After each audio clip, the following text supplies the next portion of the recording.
Now let's talk about finding software programmers for your project. Now there are various sites that you can go to find programmers where they will bid on your projects, and you can select the programmers based on the best price. But remember, you have to also make sure to select programmers based on their skills and how well you feel comfortable working with them. Okay, so I've listed a few sites, the most popular sites where you can find programmers. There's rentacoder.com, elance.com, scriptlance.com, and guru.com. And you can also go to coding forums or other types of forums where programmers hang out to find people that are passionate about creating software products. Okay, so now when you visit these sites where programmers could bid on your projects, you have to know how to present your project. So make sure to first review how other people are listing your projects and how they are describing them on these sites. Okay, and you have to also be very careful. You don't want to give out too much information about your project because you don't want people stealing your ideas.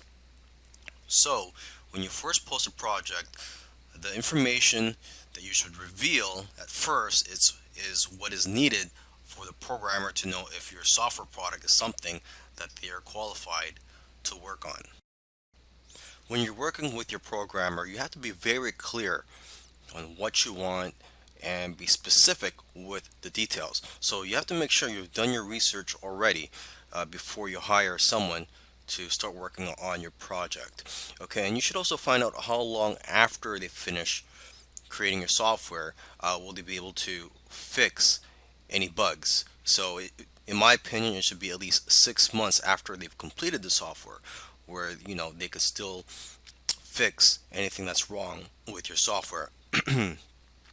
Another thing you want to do when you're creating a software product is not to just outsource everything to the programmer and then just be hands off. I mean, you really have to get involved and get your hands dirty if you really want this to be a successful software product. Okay, and instead of just telling them to just create your software product, you should break it down into smaller tasks so that it's easier to work on, and it'll be better for you to basically monitor the progress of your software product. Okay, so for example, you can have weekly or bi-weekly tasks or goals for them to complete to make it easier for you to manage this project. Okay, and you could also encourage your programmers or coders by giving them bonuses for doing well on some of the tasks that you give them. Okay, and you also want to let your programmers know ahead of time what your budget is so they know what to expect. And so, with that being said, you shouldn't pay by the hour because it's hard to track the actual hours that they work, and that only encourages people to take their time on your project. I've been an internet marketer for several years now. One thing I've noticed is that a lot of the marketers that create software products are the ones that end up having seven-figure businesses. So that's one of the reasons why you want to get into the software business. I'm not saying that you're going to have a seven-figure business or a six-figure business, but it is a very lucrative industry. Software products, they have a higher perceived value than all other forms of digital products such as ebooks, video courses, audiobooks, etc.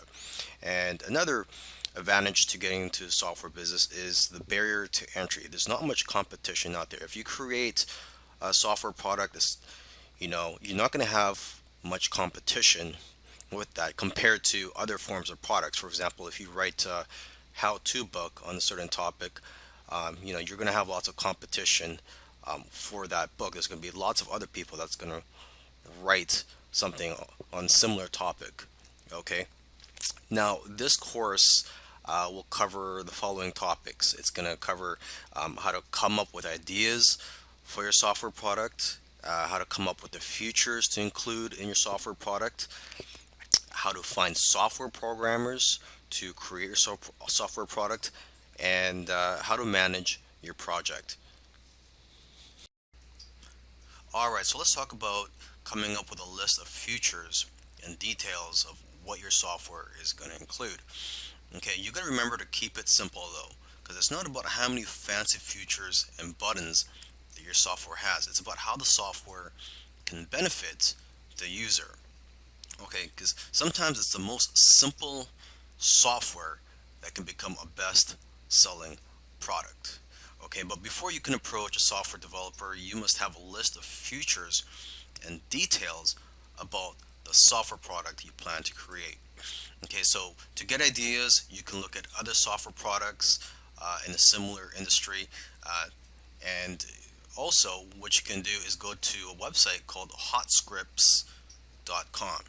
And this site includes programs and scripts in every popular programming language. So this is a great way for you to get familiar with the different types of software out there. And you could also read the reviews for the various software products on that site. And basically, the more knowledge that you have, the better the software you can have developed. Coming up with ideas for your software. So before you create a software product, you need to know what it's going to bring to the table. You need to know what problems it's going to solve, because that's what what software tools do, is that they solve problems or potential problems. Okay, so first let's start with ourselves. Okay, do you have a problem in your business or personal life that can be solved with a software tool? Because let's face it, if you have a problem, I'm pretty sure there's going to be other people out there with similar problems as you. Okay, so your problem is not unique to yourself. You must also know your target audience that you plan to sell your software to. So basically, it comes down to two things. Okay, consumers have a particular problem that needs to be solved, and two, they are looking for something that will make their life easier.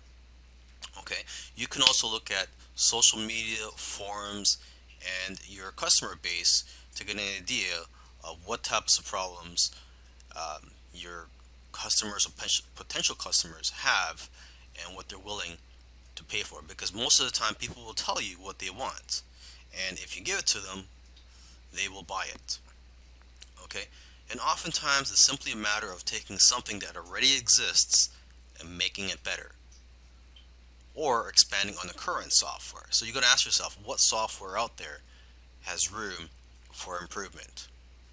Okay, and you got to remember this: it's not about just creating and selling software products. You know, there's a lot of money to be made in selling software products. Don't get me wrong, but it's also about knowing what software products to create. So that's why it's important to know your target audience and know what it's like to be in their shoes.